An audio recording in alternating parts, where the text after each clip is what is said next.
A friend told me the story of a young man whose father had died in the Vietnam War, leaving him an orphan. And he was then adopted by one of his father's army buddies, a man whose life his father had saved in Vietnam. And as the boy grew up, his adoptive father would tell him stories about how much courage his father had, what a good friend he'd been, and how much his strength was tempered by kindness.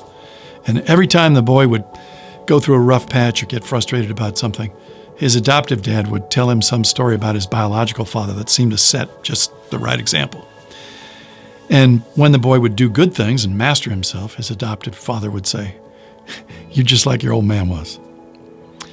And when they watched ball games together, they'd root for the teams that his biological dad had cheered for. So even though they lived in Fort Worth, they rooted for the Bears and the Cubs, which wasn't real popular in Texas, but even that taught a lesson in toughness. And over the years, the boy grew up showing all the best qualities that you would hope for in a man. And then eventually his adoptive father got sick, got very old. And when he got close to the end, the boy, who was now an adult, was putting his father's papers in order and discovered that his biological father wasn't the man he'd been told. In fact, they had no idea who his biological parents were. And when he confronted his adoptive father with this, his dad said, "The man you're named after, the man who saved my life, he was the bravest, most honorable man I ever knew.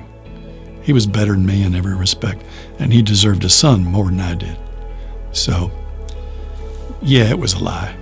And I reckon you'd find out someday. But by then it'd be too late. And you and I would have grown into the men we could be. We are formed by the people we listen to. Let them be wise and noble and generous, not angry and petty and mean.